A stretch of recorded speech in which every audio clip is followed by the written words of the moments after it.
여러분, 저희는 힘든 시기를 지내고 있습니다. 제가 이렇게 말씀드리는 이유는 여러분들이 영적으로 견디기가 어려운 시기를 지나고 있다라는 뜻입니다.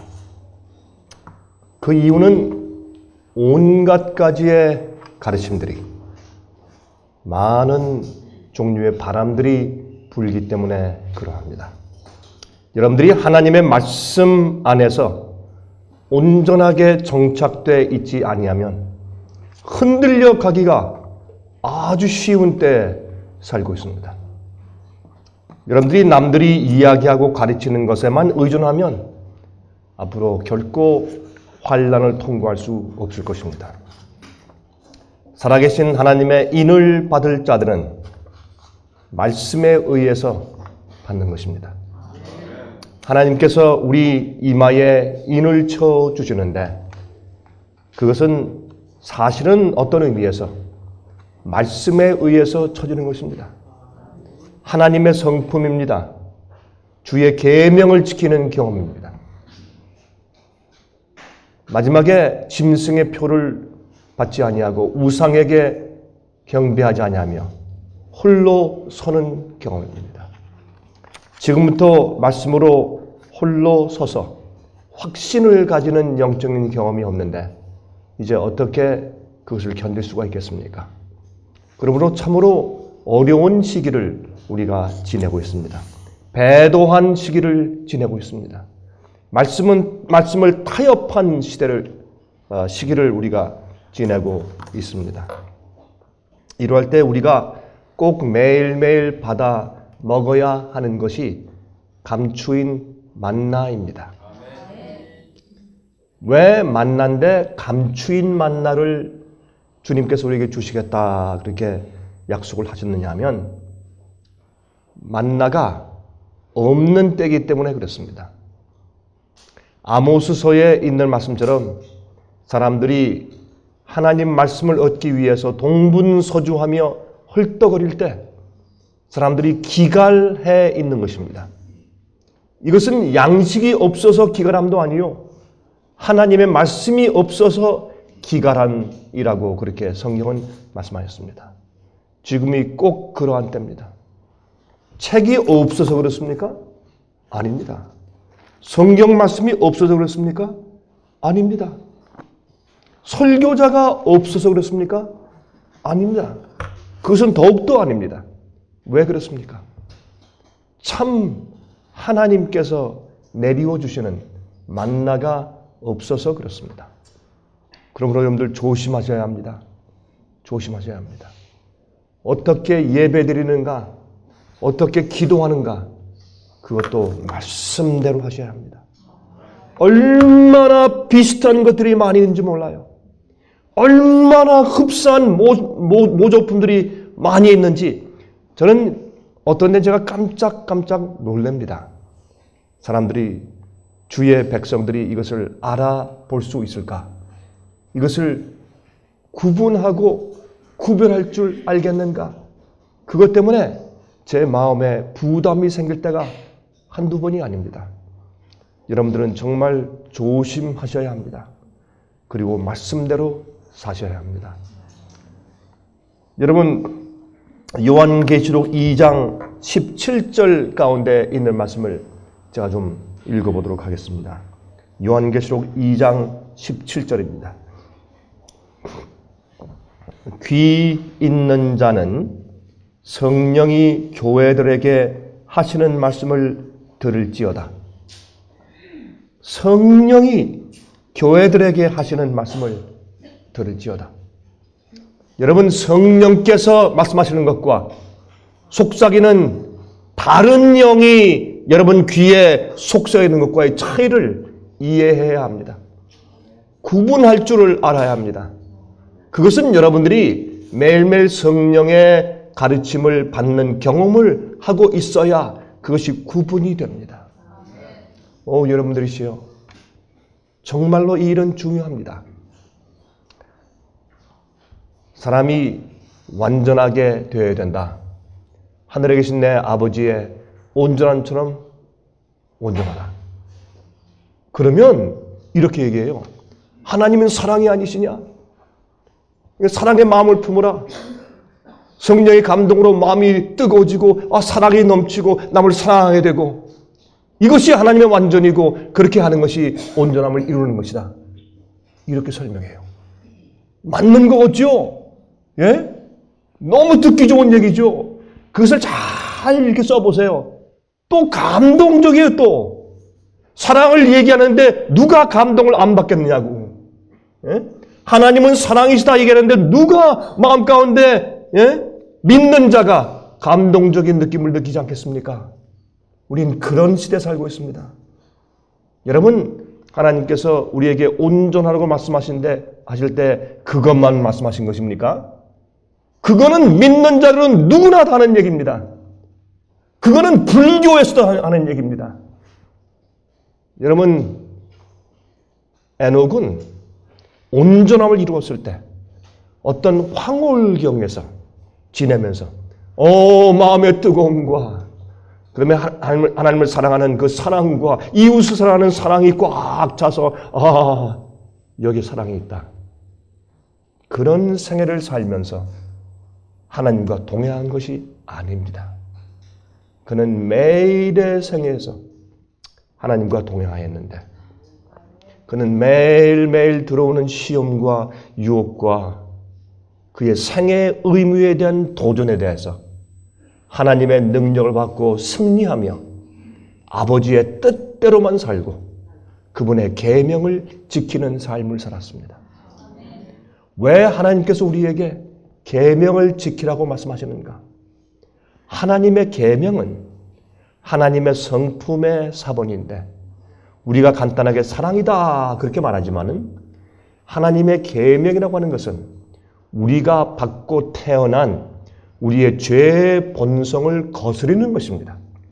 우리가 받고 태어난 우리의 죄의 본성이 하나님의 계명을 지킬래야 지킬 수가 없다고 그렇게 로마서는 설명하고 있습니다. 그것이 하나님의 계명입니다. 우리 마음속에서 올라오는衝動과 반대되는 것입니다. 우리의 욕심과 이기심과 우리의 교만과 반대되는 것이 하나님의 계명입니다. 그러므로 하나님의 명령이 우리 마음 가운데 주어질 때 우리가 그것을 우리의 본성적으로는 그것을 혐오하는 것입니다. 싫은 것입니다. 그럴 때 우리가 하나님께 굴복하는 것입니다. 모든 죄와 유혹들은 반대로 우리가 가지고 태어난 우리의 본성을 부추기고 그 다음에 우리 타고난 본성의衝動에게 아첨하는 것이 마귀의 유혹입니다. 그것을 승리할 수 있어야 합니다. 그것을 구분할 줄 알아야 합니다. 여러분, 성화라고 하는 것은 성령께서 우리 마음 가운데 심어주신 원칙을 우리의 생애에 옮기는 것을 말한다. 여러분, 제가 어제도 말씀을 드렸습니다마는 우리가 이루는 영적인 성화의 경험과 우리가 이루는 우리의 온전함의 경험은 우리의 승리의 경험은 성령께서 우리 속에 우리 마음과 골수에 써주시는 하나님의 계명의 원칙대로 살아나가게 되는 것입니다. 여러분, 우리가 유전 법칙에 의해서 우리가 우리의 유전 인자에 쓰여진 원칙 그 DNA의 코드처럼 우리가 그런 성격을 가지고 살아나가는 것처럼 하나님께서 강제로 써주신 것이 아니라 우리가 너무나 원하고 주 앞에 복종하기 때문에 하나님의 사랑을 보고 그렇게 하지 않을 수가 없어요. 그렇게 된 자가 거절하고 부인하고 또 튕기고 하다가 나중에 주 앞에 와서 온전히 굴복했을 때 하나님께서 성령으로 우리 마음 가운데 법을 기록하여 주신다고요. 그것이 주님의 손가락이요 주님의 권능이라고 했습니다. 주님께서 내 백성이라고 부르는 사람은 그런 경험을 한 자들입니다. 여러분, 하나님의 권능을 하나님의 손가락이라고 성경에 얘기했지 않습니까? 여러분, 그런 자들이 성화되는 것입니다. 성화는 물론 우리의 계속적인 투쟁과 노력이 필요하나 그것은 하나님 안에 계속 붙잡혀 있고 주님의 성령께서 우리 마음 가운데 계속해서 주의 법을 기록하시고 주장하시도록 무릎을 꿇고 굴복하는 경험을 말하는 것이지 우리가 싸워 이기려고 애쓰는 것을 말하는 것은 아닙니다. 내가 나의 자신을 쳐서 복종시키는 나의 투쟁을 거기에 말하고 있는 것입니다. 아니면 우리의 타고난 본성 자체가 그것을 원치 않기 때문에 그러합니다. 그래서 이러한 영적인 승리의 경험은 아주 조용한 것입니다. 남의 눈에 잘 띄지도 않고 은근하고 조용한 것입니다. 하나님과 나만 아는 경험입니다. 여러분, 요한계시록 2장 17절 이제 다시 읽습니다. 귀 있는 자는 성령이 교회들에게 하시는 말씀을 들을지어다. 이기는 그에게는 내가 감추었던 만나를 주고 또 흰 돌을 줄 터인데 그 돌 위에 새 이름을 기록한 것이 있나니 받는 자 밖에는 그 이름을 알 사람이 없느니라. 참 이상하죠? 왜 받는 자 밖에는 그 이름을 알 자가 없을까요? 여러분, 흰 돌은 옛날 로마 시대에 승리한 장군이 돌아오면 로마 황제가 흰 돌을 주었는데 흰 돌은 어떤 의미에서 흰 돌로 만든 트로피였습니다. 그것을 주었는데 그것은 왕이 가지고 있는 scepter, 이 홀, 좀 긴 막대기 있죠? 그런 식으로 만든 것입니다. 그 위에 독수리의 형상이 있었다는 것입니다. 왜냐하면 로마 나라의 상징이 독수리니까. 그것은 승리자의 표시일 뿐더러 그것은 그 왕과 함께 나라를 다스린다, 함께 보좌에 앉는다는 뜻이 거기에 내포되어 있다는 것입니다. 승리자에게 내가 흰돌을 줄 것이다. 근데 그 흰돌 위에 이름이 기록되어 있는데 사람이 볼 수 있는 이름이 아니에요. 하나님이 볼 수 있는 이름이고 받는 사람만 인식할 수 있는 이름이에요. 이것은 성령께서 우리의 마음속에 기록해 주시는 것을 말합니다. 여러분, 마지막 교회 14만 4천이 그들 이마에 받은 표에 무엇이 기록되어 있습니까? 어린 양과 하나님의 이름이 기록되어 있다고 그랬습니다. 여러분, 그것은 눈에 보이는 도장이 아니죠. 경험이죠. 예수님의 성품이 이마에 기록된다? 그것은 자기만 아는 경험이죠. 그렇죠? 자기가 하나님께 복종했을 때 주님께서 하나님의 성품을 기록해 주시는 경험이기 때문에 자기 이외에는 그것을 알 수가 없는 것입니다. 여러분의 모든 애환과 영적인 갈등과 그런 시련들을 통과하면서 주님께서 깨닫게 하시고 써주신 이름이기 때문에 여러분만 아시는 것입니다. 자, 여기에 감추인 만나를 주신다. 왜 그렇게 말씀하셨을까? 이 시대는 버가모 시대입니다. 여러분, 7교회 시대가 있지 않습니까? 요한계시록에 에베소, 소모나, 버가모, 사대, 두아디라, 빌라델비아, 라오디게아. 여러분, 에베소 교회는 승리하는 교회입니다. 흰 말로 상징되었습니다. 7인을 이야기할 때는 활을 가지고 나가서 싸워 이기고 또 이기더라 하는 승리하는 교회입니다. 그러나 두 번째 교회 시대는 붉은 말 시대로서 소모나 교회는 핍박받는 시대였습니다. 여러분, 소모나라는 뜻은 모략, 향이란 뜻입니다. 그것은 나무의 껍데기에서 그것을 추출하는 것인데 그 모략나무는 말이죠. 시카모르죠. 스몰나. 그 스몰나라는 이 나무는 몽둥이로 때리면 때릴수록 향기가 바랍니다. 핍박받는 교회를 상징했습니다. 여러분, 그런데 이 서머나 교회는 많은 주의 종들이 순교당해 죽임을 당한 그런 교회였습니다.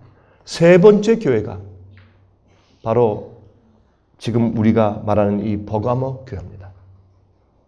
에베소, 서머나, 그 다음에 버가모 교회. 버가모 교회 시대는 많은 교부들이 등장하면서 이교의 철학과 헬라의 철학을 들여오고 우상 숭배를 은근히 들여와서 그 사상을 성경 가르침에 섞어서 사람들에게 가르치는 타협의 시대였습니다. 배도의 시대였습니다. 그때 이 로마 교회의 잘못된 복음의 기초를 쌓은 시대였습니다. 어거스틴 같은 사람이 잘못된 교리를 만드는 시대였습니다. 여러분, 심지어는 이 성경을 어떻게 이해해야 하는가 하는 면에서 알레고리즘이 들어왔어요. 성경을 신비주의로 푸는 것입니다. 많은 것들을 비유로 푸는 것입니다. 에덴 동산 이야기도 그거 비유지 실제 있던 이야기가 아니다.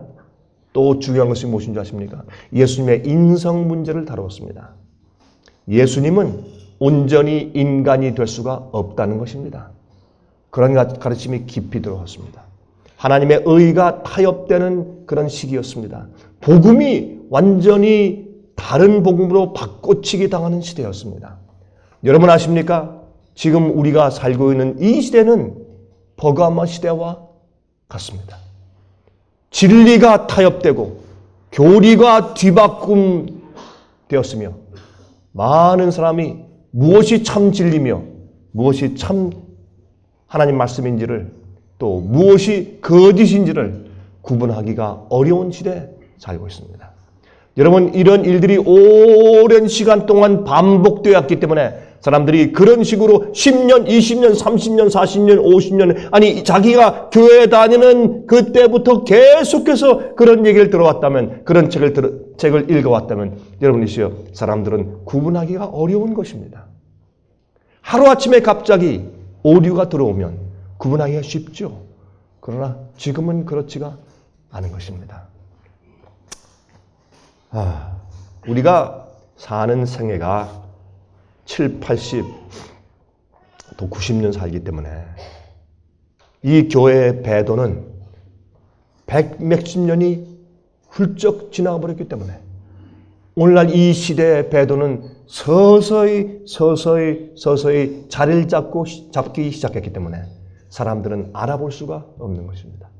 여러분들은 이 배도의 시대를 이기기 위해서 감추었던 만나를 잡수셔야 합니다. 감추었던 만나. 여러분, 만나가 무엇입니까? 만나는 양식이 없을 때 하나님께서 광야에서 당신의 백성들이 돌고 있을 때 주신 음식입니다. 가나안 땅에 들어가면 만나가 필요 없습니다. 만나가 그치는 것입니다. 여러분, 지금은 우리가 광야를 돌고 있지 않습니까? 이때는 만나를 먹어야 합니다. 그런데 이스라엘 백성들이 어떻게 했습니까? 우리가 이 박한 식물을 싫어한다. 싫다. 다른 음식을 달라. 하나님께서 할 수 없이 메추라기 떼를 보내셨죠. 그들이 너무 좋아서 이 무릎까지 이렇게 내려와서 막 날고 있는 메추라기들을 그들이 몽둥이를 들고 때려잡았습니다. 얼마나 잔인한 행동입니까? 살아서 높이 하늘에서 날면서 사람들을 위해서 노래 불러주어야 할 새들을 몽둥이로 때려잡았습니다. 왜요? 만나가 싫으니까. 자기들의 성미와 자기들의 귀를 즐겁게 할 그런 소리를 듣기를 좋아한 겁니다. 지금이 바로 그럴 때가 아니고 무엇입니까? 여러분, 말씀에 기근이 있는 세상입니다. 자, 만나는 아침 일찍이 내렸습니다. 조용할 때 내렸습니다. 사람들이 하늘에서 붓는 것이 아니라 하나님께서 주셨습니다. 만나는 인간이 농사를 짓고 기경하여 생산하는 것이 아니었습니다. 하나님께서 기적적으로 하늘의 양식을 그들에게 내려 주신 것입니다. 만나는 하얗습니다. 만나는 순결하고 거짓이 섞여 있지 않습니다. 하나님의 의만 그 속에 있습니다. 그리고 만나는 둥그렇습니다. 여러분, 둥글다는 의미는 하나님의 진리에 담이 없는 것을 상징합니다. 끝이 없는 하나님의 은혜를 상징합니다. 그리고 거기는 뭐가 나 있지 않습니다. 각이 없습니다. 하나님의 참 진리만이 그 속에 들어있는 만나입니다. 그 만나는 달았습니다. 여러분, 주의 말씀은 어떤 꿀송이보다 우리 입에 달아야 합니다. 우리가 좋고 사모하기 때문에 그 말씀이 너무 좋아서 그 말씀을 먹어야 합니다. 내가 이 말씀을 외우지 않으면 앞으로 환난을 지날 때 내가 답할 말이 없겠지. 아니면 말씀을 먹으라고 하니까, 읽으라고 하니까, 남이 공부하니까, 교과 공부를 하니까 가 아니고 내가 좋아서 달아서 그것을 먹어야 합니다. 내가 생명을 유지하기 위해서 조용한 시간에 내린 만나를 그날을 위해서 거두어 드려야 합니다. 만나는 하루를 위해서 존재하는 것입니다. 만나는 이틀을 위해서 존재하는 것이 아닙니다. 만나는 하루 먹이를 이제 긁어 모은 다음에 이제 내일은 좀 늦잠을 자자. 피곤하다. 그렇게 해서 이틀치를 모아드리면 그 다음날 분은 썩어서 없어졌습니다. 그것이 만나의 특징이었습니다. 하나님께서 우리에게 하늘의 능력과 은혜를 주시되 그날 주시는 주님의 은혜가 그날에 족한 것입니다. 우리가 당하는 모든 시험과 어려움을 이기게 하시는 하나님의 능력은 그날에 족한 것입니다. 내일 받을 시험을 위해서 능력을 오늘 쌓을 필요가 없습니다. 우리가 주님과 동행하는 것은 너희가 성령 안에서 행하라. Walk in the Spirit. 성령 안에서 걸으라. 걷는 것은 한 보 한 보 걷는 것입니다. 그 한 보 한 보 걸을 때 그것이 이제 합쳐져서 동행이 되는 것입니다. 에녹이 하나님과 함께 동행하였습니다. 에녹이 아들을 낳고 그의 생에 도전이 더 많이 생기고 더 어려웠을 것입니다. 그러나 그는 매일 동행하면서 주님과 더 가까이 동행해야 할 필요를 느꼈습니다. 그래서 에녹이 무두셀라를 낳고 하나님과 동행하였다 그랬습니다. 두 번째 자식이 생겼을 때 도전이 더 많이 생기고 짜증이 더 많이 났을 것입니다. 어려움이 더 많이 생기고, 그렇죠? 생활의 필요가 더 많이 생기고, 세 번째 아이가 생겼을 때 어떻겠습니까? 그럴 때 그는 더 긴밀하게 주님과 함께 동행했다 그랬습니다. 여러분, 이 감추인 만나는 왜 감추었냐 하면 이 만나에 대해서 이스라엘 백성들이 기념하게 하기 위해서 하나님께서 모세에게 명령하시기를 이 만나를 항아리에 조금 담아서 지성소에 있는 법궤 안에 보관해 두어라 그랬습니다. 법궤 안에는 두 돌비판, 십계명이 기록되어 있는 두 돌비판이 있었고 또 아론의 쌍난 지팡이가 있었으며 거기에 세 번째 이 만나의 항아리가 있었습니다. 그것은 무엇을 상징할까요? 죽었던 우리가 마른 나무에서 싹이 났어요. 죽었던 우리가 생명을 얻고 부활하는 것입니다. 거듭남입니다. 영적으로 새 사람 되는 것이죠. 여러분, 그 경험을 하고 나면 우리가 무엇이 가능하다? 계명을 지키는 것이 가능한 것입니다. 그 다음에 그런 삶을 매일매일 유지하기 위해서 무엇이 필요한가? 만나가 필요합니다. 그래서 이 세 가지를 법궤 안에 두라고 그러셨습니다. 하나님은 무자비한 하나님도 아니고 동정심이 없는 그런 분도 아니십니다. 우리에게 분부하시며 너희가 나를 사랑하면 내 계명을 지키라. 다시 말해서 우리의 타고난 기질을 거슬려서 마귀가 우리에게 우리의 취미와 우리의 성미와 우리의 죄의 본성과 우리의 충동에 좋은 그런 것들을 가르치고 그런 분위기를 만들어주고 그러한 유혹과 시험들을 우리에게 던져올 때 그렇게 하지 말고 오히려 세상을 거슬려서 하나님의 법도대로 살라는 것입니다. 그게 우리 생명이기 때문에 선악과를 따먹지 말라는 것입니다. 하나님을 신뢰하라는 것입니다. 그런데 그렇게 하기 위해서 만나가 필요했습니다. 그것이 감추인 만나입니다. 여러분, 이 시대에는 여러분들이 정말 감추인 만나가 필요합니다. 이 감추인 만나는 물론 이 올바른 성경적인 교리, 가르침, 그것도 반드시 그 속에 포함되어야 합니다. 예수님이 정말 어떤 몸으로 오셨고 어떤 생애를 사셨느냐? 우리가 그런 생애를 따라 살기가 가능하냐, 가능치 아니하냐? 그것도 중요합니다. 우리가 죄를 승리하는 경험이 무엇이냐? 성령이 어떤 분이냐? 예? 이런 모든 교리적인 차원에서 이해가 중요합니다. 그러나 아십니까? 만나는 예수님을 먹는 것입니다. 예수께서 말씀하기를 나는 하늘에서 내려온 생명의 떡이라 그랬습니다. 여러분, 예수님을 먹는 경험을 하십니까? 우리 그것을 잠깐 생각해 보도록 하겠습니다.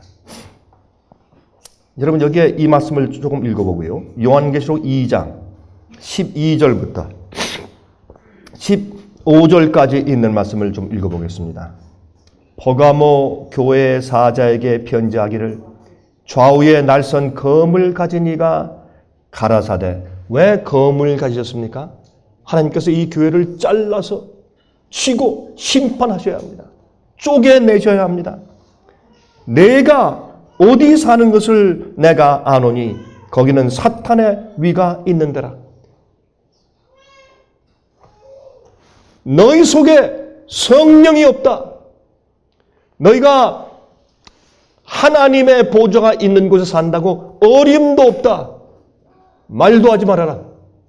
내가 위치한 곳은, 여러분 이건 교회를 향해서 하신 말씀입니다. 내가 위치한 곳은 마귀가 있는 곳이야. 세상에 이런 정죄가 또 어디에 있을 수 있습니까? 하나님의 교회에 이런 정죄가 어떻게 가능하단 말입니까? 예수님께서 검을 드시고 좌우에 날선 이한 검을 드시고 심판하시는데 너희가 있는 곳은 사탄의 위가 있는 곳이라. 내가 내 이름을 굳게 잡아서 내 충성된 증인 안디바가 너희 가운데 곧 사탄에 거하는 곳에서 죽임을 당할 때에도 나를 믿는 믿음을 저버리지 아니하였도다. 아, 교회 안에 있는 모든 교인들이라고 하면 그랬습니다. 교회가 사탄이 있는 곳에 교회의 위치를 옮겼어요. 전도했어요. 참 기가 막힌 일이죠. 교회가 수도를 옮겼을 때 거기에 대해서 항거하고 일어난 안디바, 영어로 뭡니까? 안티파파입니다. 이것은 중세기의 교황의 출모를 반대한 사람들입니다. 처음에는 교황이라고 말을 하지 않았습니다. 처음에는 나를 반대하는 이단들을 화형에 처한다. 그렇게 시작하는 것은 아닙니다. 여러분, 교황의 시작은 진리를 배도하는 일에서부터 출발했습니다. 여러분, 데살로니가 후서 2장을 보십시오. 이미 사도 바울이 자기 때부터 이러한 인물, 이러한 사상들, 이러한 가르침들이 이미 시작되었다 그랬습니다. 나중에 자기가 성전에 앉아 자기를 하나님이라 하느니라 라는 일은 나중에 생긴 것입니다. 그러나 이 버가마 시대에 초기에 주의 말씀들이 타협해 나가는 때, 그때 이 안디바가 있었습니다. 교황권을 저항하는 무리가 있었습니다. 그럴 때 그 사람을 협력하고 도와주는 그 일에 너희들의 이름을 저버리지 아니하였다. 얼마나 감사한지. 주의 참된 백성들이 그때 아직 남아 있었습니다. 하나님께서 그 자들을 여기에 인식하시는 것입니다. 이것이 버가모 교회입니다. 이때에 이기는 자에게는 주님께서 그렇게 할 수 있는 감추인 만나를 주시는 것입니다. 여러분이시여, 전쟁을 할 때 군량미가 있어야죠. 먹어야죠. 그렇죠? 이 전쟁엔 반드시 만나를 먹어야 승리한 교회입니다. 반드시 만나를 먹어야 이기는 것입니다. 갈라디아 2장 20절을 한번 읽고 지나갑니다. 너무 잘 아는 말씀. 내가 그리스도와 함께 십자가에 못 박혔나니 그런즉 이제는 내가 산 것이 아니요 오직 내 안에 그리스도께서 사신 것이라. 이제 내가 육체 가운데 사는 것은 나를 사랑하사 나를 위하여 자기 몸을 버리신 하나님의 아들을 믿는 믿음 안에서 사는 것이라. 여러분, 우리가 음식을 먹으면 그 먹은 음식이 우리 몸속에 들어가서 우리 세포를 형성합니다. 맞습니까? 그렇죠? 그러면 제가 여러분들을 볼 때 이렇게 말해도 되겠습니까? 당근, 시금치, 쌀, 보리, 뭐 이렇게 해도 되겠습니까? 어떤 의미에서 그렇게 해도 됩니다. 왜? 우리의 세포는 말이죠, 옛날에 가지고 있던 세포가 아닙니다. 세포는 항상 바뀝니다. 그래서 죽은 세포는 계속 나가고 이 세포는 계속 활성화되면서 새로운 세포로 바뀌게 되어 있습니다. 우리의 피도 사실은 7년마다 한 번씩 바뀝니다. 주기적으로. 새로운 피가 공급되어야 되고 새로운 세포가 공급되어야 됩니다. 아니면 죽은 사람이죠. 여러분, 왜 태어날 때 가지고 있던 세포를 가지고 지금까지 있으면 되겠습니까? 아니죠. 세포는 증가하고 성장하고, 그렇죠? 폐폐물을 내보내고 새로운 양식을 받아들여서 계속해서 바뀌는 것입니다. 세포가 새로워져야 합니다. 병이 난 세포는 없애버리고 새로운 세포로 바뀌어져야 합니다. 그렇지 않습니까? 그것은 우리가 다시 말해서 먹는 것으로 내 몸을 형성한다, 그 말입니다. 잘못된 것을 먹는데 어떻게 올바른 사람이 되겠냐 말입니다. 어떻게 올바른 그리스도인이 되겠느냐 말입니다. 오늘날 가르침들이 너무나 타협된 것으로 홍수 시대를 이루고 있는데 어떻게 사람들이 올바른 신앙생활을 영위하며 어떻게 이길 수 있으며 어떻게 하나님의 뜻대로 살 수 있겠습니까? 그래서 사람들이 너무나 연약한 것입니다. 전 요즘에 이 기도하는 문제에 대해서 좀 부담이 있습니다. 사람들이 기도한다. 내가 하나님과 씨름해야 합니다. 금식 기도를 내가 며칠 했습니다. 그건 하나님과 싸운 것이 아니라 하나님을 조르고 주님의 팔을 비튼 것이지. 내 뜻대로 해주십시오, 주님. 안 그러면 나 죽습니다. 마치 티네이저 소녀가 나 저 남자와 결혼을 시켜주지 않으면 나 밥 안 먹어요 하고 벽장 속에 들어가서 문을 잠그는 것과 아무런 차이가 없는 것입니다. 자기의 욕심을 이루기 위해서 하나님께 보채고 하나님께 조르는 식의 기도가 우리가 드리는 우리의 기도들 가운데 대부분입니다. 저는 고소합니다. 오늘날 교회에서 개인들이 드리는 하나님께 드리는 기도는 하늘에 상달되지 않습니다. 많은 그리스도인들이 드리는 기도의 대부분이 잘못된 기도입니다. 하나님의 뜻을 이루기 위한 기도가 아닙니다. 주님의 뜻을 명상하기 위한 기도가 아닙니다. 잘못된 사고방식의 기도들입니다.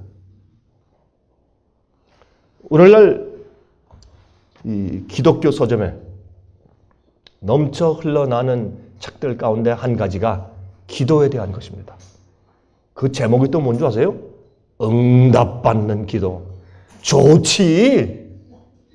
응답을 받아야죠. 이왕 기도했는데 답변을 받아야지. 응답을 받고 이루어지면 얼마나 좋아요. 여러분이시여, 제가 한 가지 뉴스를 말씀드릴까요? 여러분이 이 땅에서 드리는 기도 가운데 많은 부분이 응답이 안 될 것입니다. 응답되지 말아야 합니다. 왜 그런 줄 아십니까? 우리가 드리는 기도가 하나님의 뜻대로 드리는 기도가 아니기 때문에 그런 기도는 응답되어서는 안 됩니다. 여러분이 망하고 구원받지 못합니다. 교회가 모여서 같이 드리는 공동 기도들이 응답되지 말아야 되고 그런 기도는 드리지 말아야 합니다. 잘못된 것입니다. 하나님의 뜻대로 구하는 것이 아니기 때문에 그렇습니다. 성경은 말씀하고 있습니다. 하나님의 율법을 지키지 않는 자들이 드리는 기도는 가증하다 그랬습니다. 주님의 뜻대로 기도하면 모든 기도가 100% 응답된다고 했습니다. 주님의 뜻이 무엇입니까? 하늘에서 이미 결정되고 이루어진 하나님의 뜻이 이 땅에서 이루어지는 것이 하나님의 뜻입니다. 나의 이기적인 소원과는 아무 상관이 없습니다. 제가 자주 이런 설교를 과거에 하였습니다. 여러분 혹시 기억나십니까? 여러분, 하나님께서는 죄송하지만 우리가 이 땅에서 잘 살고 못 살고 돈을 많이 벌고 못 벌고 우리가 건강하고 건강하지 않고 하는 일에는 사실 별 상관이 없으십니다. 별 관심이 없으십니다. 이게 하나님의 뜻입니다. 물론 성경에는 건강하라 그렇게 말씀하셨고 건강하게 먹고 마시라 그렇게 말씀하셨고 또한 여러 가지 교훈을 주신 거 사실이죠. 제가 그것을 부인하는 거 아닙니다. 그러나 사람들이 그것을 위해서 기도하는 것이 무슨 목적을 위해서 합니까? 왜 건강하게 살아야 합니까? 어떤 사람은 건강하지 말아야 합니다. 제가 보니까 어떤 사람은 암에 걸려서요. 그 사람 낫지 말고 죽어야 합니다. 그게 낫습니다. 왜 꾸역꾸역 살아서 더 죄를 더 많이 짓습니까? 더 남들을 왜 괴롭힙니까? 그러지 말아야 합니다. 올바른 성품이 이루어졌고 승리하는 사람들은 더 살아야 합니다. 남들에게 감화를 끼치고 주 앞에 영광스러운 삶을 살아야 합니다. 그렇지 못한 자들은 병나서 주 앞에 기도하고 애쓰고 건강법칙과 천연치료를 하면서 애를 쓰다가 주님께서 낫게 주지 않으시면 주 앞에 손을 들고 하나님 감사합니다. 저를 더 속히 데려가시려고 하시네요. 주님 고맙습니다. 하고 주 앞에 맡기십시오. 그것이 선하고 더 아름답습니다. 요즘에 어떤 책들은 말이죠. 신비주의적인 책들이 나와요. 사탄주의, 숭배에 빠졌던 사람이 회개하고 교인 돼가지고 특별한 영적인 분별이 있고 기도하는데 기도가 백발백중 응답을 받는데 저도 그 책을 읽었습니다. 와, 처음엔 그럴듯해요. 근데 뭔가 석연치 않아. 이상해요. 물론 저는 영문을 읽었습니다. 한국말로 번역이 잘 되어 나왔다고 제가 얘기를 들었습니다. 제가 두 번째 다시 한번 살펴보았습니다. 큰 오류였습니다. 또 이런 얘기를 하니 또 저러니 또 강병규가 또 죽을 사람이 또 되었습니다. 여러분, 전 죽다가 살아온 사람입니다. 또 죽일 필요가 없습니다. 그거 왜 그러느냐? 만약에 그 사람이 특수한 사람이 되어서 그 사람 기도는 모든 기도든 다 응답된다. 그 사람이 중보 기도하면 그 사람들이 위에서 기도하는 아이들, 부모, 일가 친척, 위에서 상담하는 사람을 위해서 특별 기도해주고 믿지 않는 사람들까지 위에서도 기도해줄 때 모든 기도가 다 응답되어 버리면 우리는 뭐예요? 우리는 그런 특수층이 존재한다면 우리는 뭐예요? 모든 사람들이 그것이 표본되어서 다 그렇게 되어야 하는 줄로 착각할 거 아니냐 말이에요. 그런 법이 세상에 어디 있어요? 하나님은 그러한 인물을 두시는 분이 아니세요. 하나님은 우리에게 너희 기도가 다 응답되니까 기도해라, 기도해라. 이렇게 하시는 분이 아니에요. 저기 삼각산에 가서 40일 동안 기도해라. 그렇게 하시는 분이 아니에요. 내 계명을 지키라. 진실하라. 충성되라. 세상을 이겨라. 마귀를 이겨라. 영혼들을 위해서 천국 복음을 전해라. 이렇게 실제적인 명령을 하시는 분이지. 열심히 금식 기도해라. 이렇게 하시는 분이 아니에요. 금식 기도에 대해서 성경에 기록되어 있는 것은 사실이에요. 그러나 그런 뜻으로 기록된 것이 아닙니다. 너희 모든 죄를 승리하고 예수의 품성을 닮아라. 승리하라. 이렇게 말씀하는 분이에요. 그런 얘기는 강조하지 않고 어떤 신비주의적으로 기도하는 모든 것이 다 착착착 이루어져. 그걸 보고 읽는 사람들은 야, 너무 감동적이다. 우리가 그렇고 우리가 이런 경험을 해야지. 정신 빠졌어요. 여러분, 우리의 모든 기도가 그렇게 다 이루어진다면 죄의 결과가 어디 있어요? 세상 차라리 에덴 동산으로 돌아가지. 이 세상에 병이 왜 있으며 그런 사람은 또 왜 죽었나 또? 그럴 수 있는 사람은 죽지 말아야지. 병나지 말고.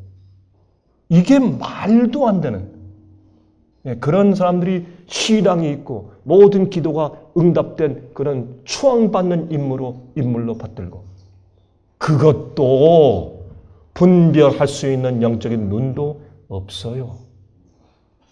감추인 만나가 없으니까. 예? 예수님을 모르니까. 여러분들이시여 제발 깨어나세요. 그렇게 하지 마세요. 여러분, 우리가 기도하는 모든 기도가 응답되어야 합니까? 그렇습니다. 어떨 때 하나님 아버지의 뜻대로 하는 기도는 다 응답돼요.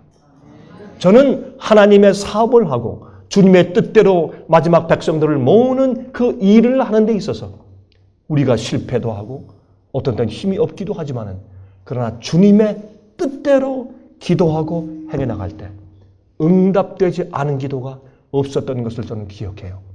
나를 위한 것이 아닙니다. 나의 욕심을 채우기 위한 것이 아닙니다. 나를 드높이기 위한 것이 아닙니다. 하나님의 뜻대로 주님의 뜻을 이해한 다음에 간구하는 것은 내가 하는 것이 아니라 하나님께서 행하시는 것이에요. 그러므로 기도로 가는 것은 우리가 하나님을 끌어내리는 것이 아니라 우리가 하나님께 올라가서 하나님의 뜻을 헤아리고 이해하는 것이 기도죠. 우리가 원하는 것을 받아내는 것이 기도가 아닙니다. 성령을 주십시오. 이것이 우리 뜻으로 우리가 원하는 것을 받아내는 것입니까? 그게 하나님의 원하는 것이지. 내가 지금 이 유혹을 승리하게 해주십시오. 그게 하나님의 뜻이지 내가 원하는 것을 받아내는 것입니까? 당연한 일이지. 여러분, 만약에 모든 기도가 다 응답되어야 한다면 당자의 아들들은 없어야 합니다. 당자 같은 아들들은 다 집에 돌아와야지. 기도하는데 왜 안 돌아와? 어떤 데는 죽어도 안 돌아오대? 그거 왜 그런 줄 아세요? 당자가 협력을 안 하니까. 하나님도 돌아오게 할 수가 없어요. 왜 모르는지. 이러한 면에서까지도 아주 은혜스럽게 써놓으면 거의 홀딱 빠져. 분별력이 없어요. 여러분이시여, 제가 이런 식으로 지금 얘기하면 한이 없어요. 한이 없어. 예? 요한계시록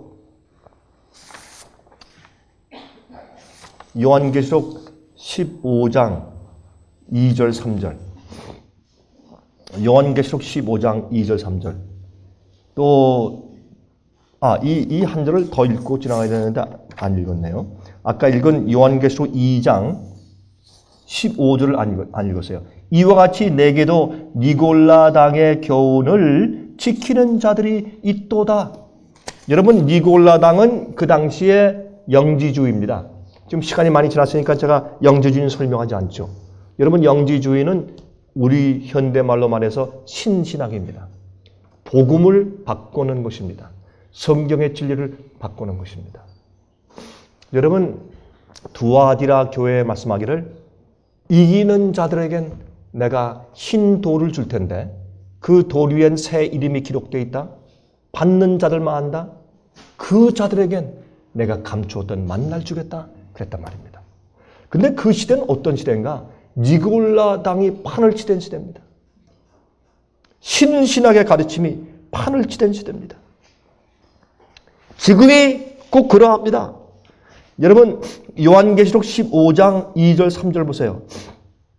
또 내가 보니 불이 섞인 유리바다 같은 것이 있고 짐승과 그의 우상과 그의 이름과 수를 이기고 벗어난 자들이 유리바닷가에 서서 하나님의 검은 노를 가지고 하나님의 종 모세의 노래 어린 양의 노래를 불러 가로되 주 하나님 곧 전능하신 이시여 하시는 일이 크고 기하시도다. 만국의 왕이시여 주의 길이 의롭고 참되시도다. 짐승의 표를 받지 않고 그 우상에게 경배하지 않은 자들이 살아서 하늘에서 찬송하는 14만 4천의 찬송 소리가 새 노래가 15장에 기록되어 있어요. 그런데 여기에 하나님이 하시는 일이 크고 기이합니다. 놀랍습니다. 하나님의 비밀은 놀랍습니다. 그런 말이에요. 복음을 하나님의 비밀이라고 성경에 불렀습니다. 하나님께서 하시는 일이 너무나 놀랍습니다. 그것을 체험하고 이해하는 자만 하나님의 비밀을 이해합니다. 그렇죠? 하늘에 있는 교회와 땅에 있는 교회를 통일하여서 화목하게 합치시는 그 주님의 역사. 이것은 영적인 역사죠. 갑자기 땅에 있는 교회를 번쩍 들어서 성천을 시키나? 그건 예수님께서 오실 때 하는 일이지. 그거 말고 이것은 하나님께서 하늘에 있는 거룩한 자들과 땅에 있는 의로운 자들을 연합시키시는 주님의 역사를 말하는 것입니다. 그게 기이하다. 여러분 짐승의 표의 환난을 통과하는데 주님께서 하신 일이 무엇이 그렇게 기이합니까? 주의 백성들은 죽어라 핍박과 환난을 통과해 왔는데 큰 환난에서 나왔는데 그들이 찬송을 부르는데 무슨 찬송을 부르는가? 하나님께서 복음의 비밀을 그들 개인의 생활에서 이루어 주신 것을 체험했기 때문에 그들이 하나님을 찬송하는 것입니다. 하나님께서 하신 일이 나를 구원하여 이 하늘에 데려다가 세워주신 그 일이 개인적으로 너무나 신비하고 기이해요. 하나님의 비밀을 경험한 것입니다. 영원한 복음을 경험한 것입니다. 그 일을 내 속에 이루셨습니다. 그것을 여기 말하는 것입니다. 여러분, 이제 요한복음에 있는 말씀을 잠깐 보겠습니다. 아까 우리가 갈라디아 2장 20절을 잠깐 읽었습니다. 그 갈라디아 2장 20절의 말씀은 내 안에 더 이상 내가 사는 것이 아니라 예수께서 사신다. 그렇게 말씀되어 있습니다. 그렇죠? 자, 요한복음 6장 30절부터 37절입니다. 저희가 묻되 그러면 우리로 보고 당신을 믿게 행하시는 표적이 무엇이니까 하시는 일이 무엇이니까 예수께서 말씀하십니다. 기록된 바 하늘에서 저에게 떡을 주어 먹게 하였다 함과 같이 이들이 예수님께 이제 그들이 질문하는 것이죠. 굉장히 중요한 질문을 합니다. 예수님께. 조상들은 떡을 먹게 함과 같이 우리 조상들은 광야에서 만나를 먹었나이다. 그때 예수님께서 말씀하십니다. 예수께서 이르시되 내가 진실로 너에게 이르노니 하늘에서 내린 떡은 모세가 준 것이 아니라 오직 내 아버지가 하늘에서 내린 참떡을 너에게 주시나니 하나님의 떡은 하늘에서 내려 세상에게 생명을 주는 것이니라. 저희가 가로되 주여 이 떡을 항상 우리에게 주소서.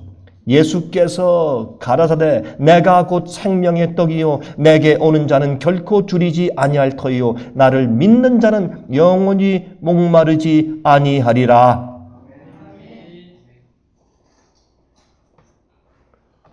여기에 보면 37절에 아버지께서 내게 주시는 자는 다 내게로 올 것이요. 그러니까 우리가 다 예수님께 나간다고 다 예수를 믿는 사람들 아니에요. 그러나 아버지께서 보내주시는 자들만 예수께 오네. 아무나 다 예수께 오는 것이 아니네요.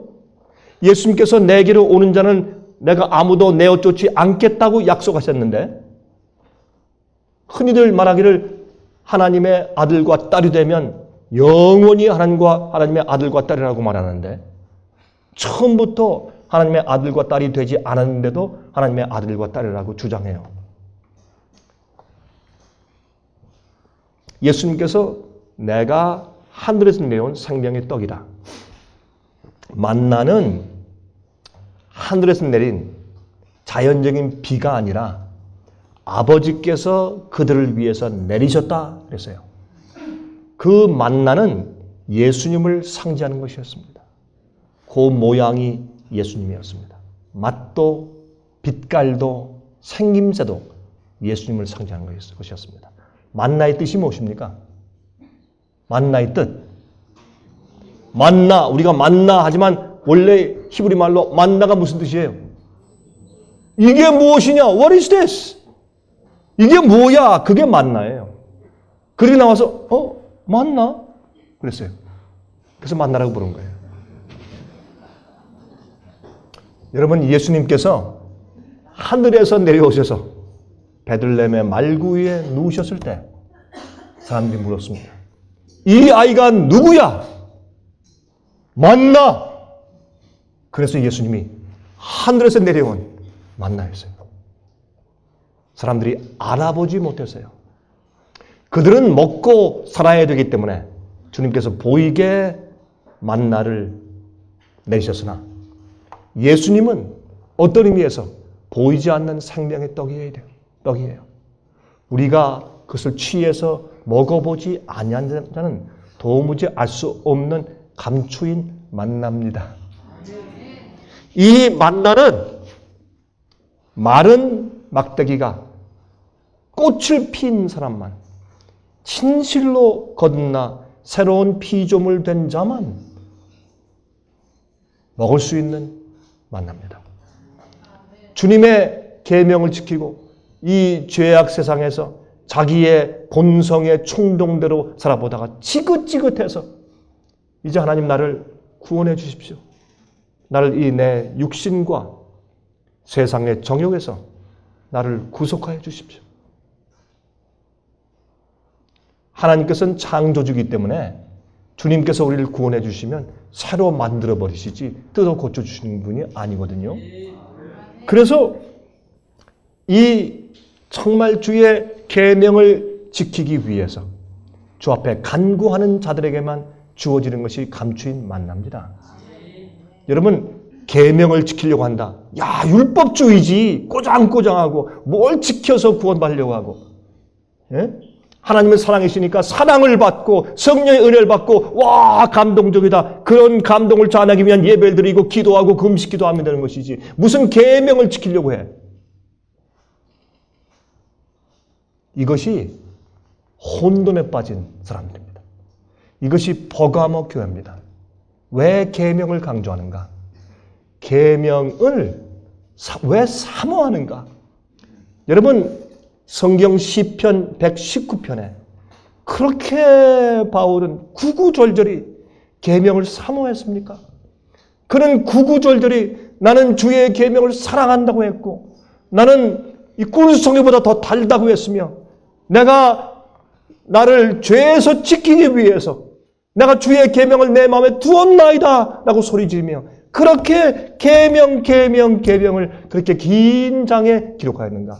성경에서 가장 긴 장인 시편 119장을 할애해서 그는 왜 계명에 대해서 말했는가 하면 그 다윗은 왕으로 있으면서 그렇게 주님의 기름을 부음받았던 그런 의로운 목동이 그가 왕위에 있으면서 여러 가지 세상 살이를 지내면서 할 수 없이 다른 나라와 화친하기 위해서 그 나라에 이런 딸 저런 딸 이런 공주들을 첩으로 삼아야 했으며 또 정치하기 위해서 타협해야 했으며 여러 가지 환경을 지나면서 그는 뼈저리게 느꼈어요. 그는 성공한 전쟁에 이긴 영토를 확장한 왕이었는지는 모르지만 그의 영혼은 고뇌 가운데 가득했습니다.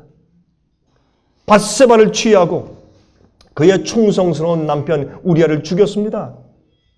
그는 하나님께 고뇌하며 기도했을 것입니다. 하나님, 나는 이 세상에서 성공적인 왕 되는 것 원치 않습니다. 나를 나에게서 해방시켜 주십시오, 하나님. 나를 나의 투쟁에서 이기게 나를 구원해 주십시오. 그것이 다윗의 간절한 소원이었습니다. 그런데 그렇게 하려고 해보니까 다른 게 없어요. 주의 율법, 주님의 원칙, 주님의 계명, 주님의 품성, 이것을 마음에 두어야 되겠더라고요. 그대로 살아야 되겠더라고요. 예? 어떤 신비스러운 힘이 귀신처럼 우우우우 들어와서 나를 어떻게 해주고 그것이 아니라 내가 주님의 뜻, 원칙을 항상 바라보며 그 거울에 나를 비춰보는 것이에요. 그 법도대로 살려고 나를 비추는 것입니다. 그럴 때 항상 주님의 원칙과 주님의 뜻과 주님의 법에 어긋나는 자기 자신을 발견해요. 거기에 반대하는 자기의 본성의 충동을 보는 것입니다. 그래서 어떻게 합니까? 주의 계명을 사랑하는 것입니다. 그것을 끌어안아서 마음속에 품는 것입니다. 세상에 이걸 가지고 율법주의래, 바리새주의래요. 이교의 신비주의에 빠져가지고 이상한 환상과 이상한 감정주의에 빠지면 되는 것처럼 아닙니다. 실제적인 일입니다. 근데 그것을 이루기 위해서, 주님의 뜻을 이루기 위해서 무엇이 필요한가? 하늘에서 내려온 양식을 먹어야 돼요. 그리고 내 체질이 바뀌어야 합니다. 여러분, 제가 어제 말씀드린 것을 기억하십니까? 나의 육신 속에 있는 나의 품성이 바뀌어야 합니다. 하늘에서 내려온 양식, 예수님을 받아 먹어 예수의 살을 먹고 그의 피를 먹으면 그것이 내 속에 들어와 나의 양식이 되어 내 속에 있는 세포를 바꿔야 합니다. 내 속에 깔려있는 DNA의 코드, 우리가 타고난 성질과 우리가 배양해서 얻어놓은 죄의 습관보다 더 강력한 하나님의 원칙이 내 속에 심겨져야 합니다. 우리가 주님을 알 때 주님과 교제하고 주의 말씀을 먹으면, 이 생명의 떡을 먹으면 내가 너에게 한 말이 곧 생명이요 영이라, 곧 영이요 생명이라. 이 말씀은 무엇인가? 예수님을 보여주는 것입니다. 열왕기 상하를 가만히 읽어보세요. 예수님이 보여요. 피 비린내나는 그런 전쟁사가 기록되어 있고 정치사가 기록되어 있을지라도 그 속에 하나님께서 인간을 대우하시는, 인간을 대접하시는 하나님의 은혜가 그 속속들이 깔려 있어요. 할 수 없이 인간을 살게 하시는 주님의 자비로우심과 어쩔 줄 몰라 하시며, 그러나 인간을 살게 하시며 또 기회를 주시고 기회를 주시는 하나님의 은혜가 기록되어 있어요. 므낫세 왕까지, 어떤 이방인 왕보다 더 아꼈던 므낫세 왕까지 굴복시키고 회개시키는 하나님의 사랑이 그 속에 기록되어 있어요. 이게 성경이에요. 성경 속에는 예수님이 있습니다. 이것은 만나예요. 그런데 이 다윗처럼 정말 애써서 내가 원하는 것을 찾기 위해서 말씀을 펴야 돼요. 예? 내가 필요하다고 해서 이렇게 뒤적거리다가 내가 하나님의 뜻을 내가 얻어야 돼. 탁 해서 눈 감고 성경을 딱 펼쳐서 눈에 제일 처음에 들어오는 성경절이 주님의 뜻이다. 이래서 성경 찾는 사람들 말고, 정말 원해서 내가 정말 영적으로 살기 위해서 필요해서 말씀을 찾으면 전심을 다해서 하나님을 찾을 때 하나님을 만날 것이라고 성경은 약속하고 있습니다. 여러분, 예수님께서 이렇게 말씀했습니다. 요한복음 6장입니다. 48절부터 있는 말씀입니다. 내가 곧 생명의 떡이로다. 너희 조상들은 광야에서 만나를 먹었어도 죽었거니와 이는 하늘로서 내려오는 떡이니 사람으로 하여금 먹고 죽지 아니하게 하는 것이니라. 나는 하늘로서 내려온 산떡이니 사람이 이 떡을 먹으면 영생하리라.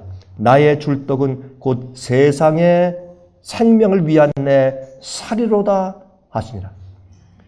이러므로 유대인들이 서로 다투어 가로되 이 사람이 어찌 능히 제 살을 우리에게 주어 먹게 하겠느냐? 예수께서 이르시되 내가 진실로 진실로 너희에게 이르노니 인자의 살을 먹지 아니하고 인자의 피를 마시지 아니하면 너희 속에 생명이 없느니라.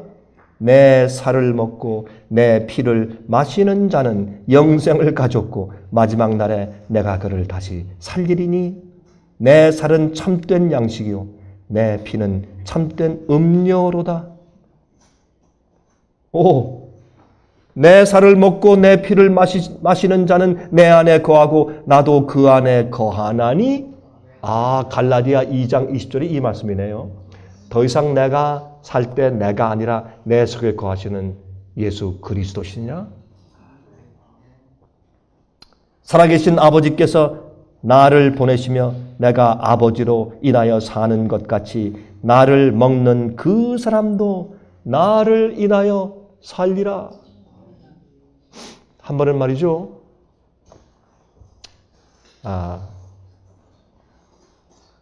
이제 예수님께서 문 밖에서 두드리시는 그런 얘기가 요한계시록 3장에 나오지 않습니까?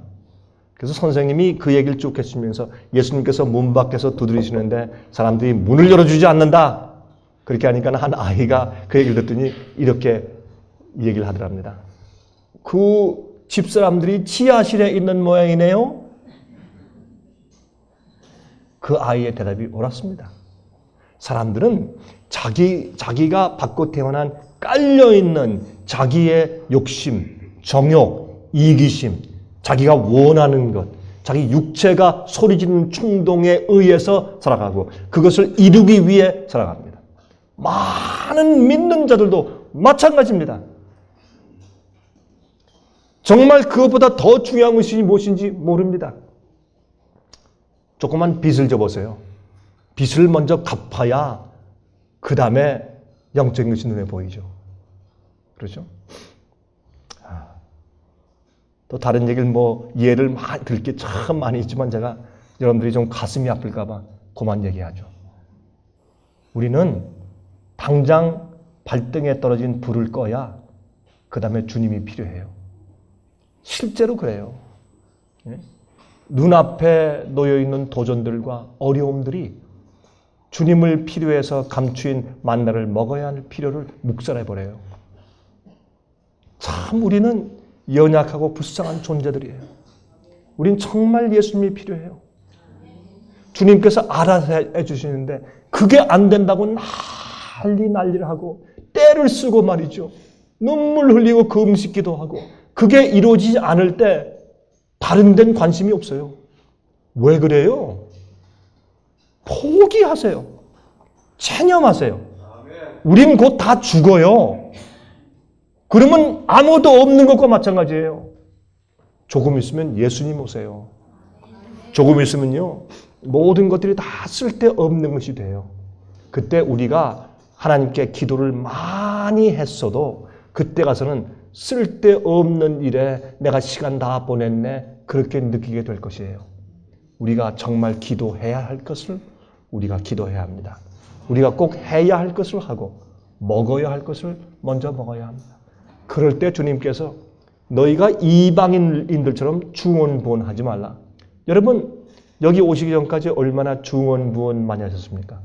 수리수리 마수리 관세음보살 그걸 말하는 게 아니라 여러분 똑같은 얘기를 하고 또 하고 그렇게 하는 주문 외우는 그런 형식의 여러분 중언부언만 말하는 것이 아니라 여러분이 얼마나 여러분 생에서 가슴 아프고 어려운 일들 그것을 주님께서 해결해 달라고 얼마나 주님을 조르고 기도하셨어요. 똑같은 기도를 작년에도 했고 올해도 했고 지난달에도 했고 이번 달에도 했고 어제도 하고 오늘도 하고 그거 중언부언 아니면 무엇이 중언부언입니까? 제가 너무 냉정한가요? 아닙니다. 우리가 먼저 구할 것을 먼저 구하고 주 앞에 그 일을 위해서 매진하면 주님께서 그 이외의 모든 것을 내가 너에게 더할 것이라. 그것은 약속이 아닙니까 여러분? 먹을 것과 입을 것을 위해서 기도하지 말라. 우리가 욕심이 많아 더 많이 가지기를 원하죠. 자식들이 집을 나갔다. 그래서 어쨌다는 거예요. 예? 세상에 짐당한 자식이 한두 명이에요? 남편이 나와 이혼하자고 한다. 그래서 못 졌다는 거예요, 도대체. 우리가 하늘 가면 그거는 다 잊혀지는 것이에요. 제가 너무 냉정합니까? 여러분, 허상에서 깨어나세요. 하나님은 우리가 이 세상에서 온전한 생활을 이루고 성공적인 사람들하고 부르시는 것이 아닙니다. 영원히 살라고 부르시는 겁니다. 여러분, 영생하십시오. 여러분, 제발 영원히 사십시오. 하늘에 가면 새 가족이 생깁니다. 하늘에 가면 우리가 전혀 생각지 못한 너무나 엄청난 보상들이 있기 때문에 이 세상에서 우리가 원하고 애지중지하며 아등바등하며 기도했던 그 모든 것들을 한순간에 잊어버립니다. 여러분, 제 얘기를 너무 냉정하게 느끼시지 말고 한번 생각을 해보십시오. 세상에서 탈피하십시오. 세상의 소원에서 탈피하십시오. 세상과 세상에 있는 것들을 사랑하지 말라고 예수님께서 말씀했습니다. 너희가 세상이나 세상에 있는 것들을 사랑하면 너희 속에 하나님의 사랑이 없다 그랬습니다. 왜 그것을 모르십니까? 그러므로 우린 참된 예수님을 찾아야 합니다. 여러분, 이제 정말 이제 끝내야 합니다. 예수께서 내가 너에게 이른 말이 곧 영이요 생명이라. 예수님을 먹는다. 자, 제가 이거 자주 하는 얘기입니다. 예수님을 영접한다. 어떻게 영접해? 요즘에요, 교회에 이런 가르침이 모든 대학, 학교들에 쫙 퍼져서 그것이 교과서가 되어서 퍼져나갔습니다. 온 세상에, 미국에서부터 그게 뭔가 spiritual formation 많이 들어왔어요. 큰일 났습니다. 그 spiritual formation, 그것을 한국말로 어떻게 번역해야 되는지 모르지만 영적인 형성이라고 할까. 내 속에 영을 형성한 말입니다. 영적으로 내가 성장하는 어떤 그런 경험을 하라는 얘기입니다. 그것은 강신술입니다. 오순절파에서 들여온 초월명상법을 기독교화 둔갑시킨 것입니다. 그것이 온 세상에 퍼지고 받아들여지고 있습니다. 하나님의 교회 안에서 물론이죠. 분별하는 능력이 없어요. 만날 맞는 것이 아니에요. 거기에는 교회에 가서 아니면 개인적으로 앉아서 명상하라는 겁니다. 하나님을 떠올리래. 예수님을 떠올리래요. 주님께서 요때는 주님께서 어떻게 하셨을까? 좋은 얘기지. 다 좋은 얘기, 영적인 얘기예요. 그러니까 사람들이 구분을 못하는 거예요. 그렇게 쭉 하다가, 특별히 교회 가서는 그렇게 하다가 내가 내 명상하고 상상의 날개를 펴라는 거예요. 내 눈에 보이는 예수님을 그리라는 거예요. 예수님의 코가 어떻게 생겼고, 눈이 어떻게 생겼고, 수염이 어떻게 생겼고, 내가 그 예수님의 형상이 내 눈에 떠오를 때까지 그때 계속 명상하는 거예요. 그리고 그 예수와 대화하라? 야, 이거 재밌는 얘기예요. 그 예수와 대화하래. 예수의 모든 말씀은 영감의 말씀 속에 다 기록되어 있는데 무슨 예수와 대화를 해? 성경 말씀과 영감의 말씀을 제쳐놓고 무슨 내가 떠올리고 상상한 예수와 대화를 해요? 이만큼 사람들이 분별력이 없는 시대가 되어버렸어요. 그러니까 교회가 타락하죠. 늦은 비 성령이 없죠. 예? 우리가 예수를 영접한다. 무엇을 영접하는 것이에요? 그의 말씀을 받아들이는 것이에요. 그 말씀 속에 있는 진리를 받아들이는 것이에요. 그 속에 버무려져 있는 예수의 품성을 받아들이는 것이에요. 주님께서 어떻게 행하시고 어떻게 남들을 취급하시고 어떻게 결정하셨는지 예수님께서 어떻게 하십니까? 나는 아무것도 모른다. 나는 내 스스로 하는 말이 한마디도 없다. 그렇게 하셨어요. 여러분, 그게 무슨 뜻인지 한번 생각을 해보세요. 그 예수님의 품성을 받아들이는 것이에요. 그것이 예수 살을 먹는 것이고 예수 피를 마시는 것이에요. 그럴 때 우리가 예수의 사상과 예수의 품성으로 꽉 채워지는 것입니다. 그것이 만납니다. 감추인 만나고 너희가 나를 먹이라 내가 하늘에서 내려온 만나라. 광야 시대에 내려온 그 만나는 나를 상징했던 것이다. 그렇게 말씀하셨습니다. 그래서 말씀으로 돌아가십시오. 성경으로 돌아가십시오. 영감의 글로 돌아가십시오. 그리고 예수님을 참으로 이해하십시오. 그래서 이 배도의 시대에 안디바가 되십시오. 니골라당과 전쟁하여 승리하고 이기는 자가 되십시오. 그 이기는 자에게 주님께서는 예수님 안에 있는 온전한 진리를 이해하고 타협하지 않고, 여러분 예수께서 이 땅에 오실 때 백말 타고 흰옷을 입고 오시는데 그의 다리에는 이제 이름이 기록되어 있어요. 아무도 그 이름을 알 자가 없다고 했어요. 여러분 감추인 만나를 먹는 자는 그 먹는 자만 알아요. 예수님 이름은 충성과 진실이에요. 만왕의 왕이에요. 만주의 주예요. 그거 다 알아요. 그러나 예수님은 충성과 진실이세요. 변치 않아요. 한번 이해한 예수님 안에서의 온전한 진리는 그대로 감수하고 그것을 유지해요. 여러분이세요. 매일매일 감추인 만나, 영적으로 여러분을 살게 하고 예수님처럼 되게 하고 죄와 세상과 분리되게 하고 거룩하게 만드는 그 만나를 잡수세요. 그래서 예수님의 원칙과 성령의 은혜로 채우세요. 그것은 실제적인 경험이지 환상의 경험이 아니요. 금식 기도하고 해서 얻는 것이 아니에요. 예수님의 원칙을 받아들이고 주님의 진리를 받아들이고 주의 말씀을 받아들이세요. 그리고 그 말씀 속에 있는 것들이 주의 명령과 뜻이 내 속에 있는 것과 상충되고 내가 내 본성적으로 원치 아니할지라도, 그래서 그런 것들은 뛰어넘으려고 할지라도 그것을 받아들이세요. 감추인 만나를 먹고 건강하고 승리하시기를 간절히 바랍니다. 살아계신 주님이시여, 주님의 은혜를 감사합니다. 우리를 살게 하시고 우리를 이 세상을 이기는 자로 만들어 주시옵소서. 너무나 세상이 분요할 뿐더러 너무나 타협되어 있고 혼돈되어 있습니다. 하나님이시여, 주의 백성들을 돌보아 주시옵소서.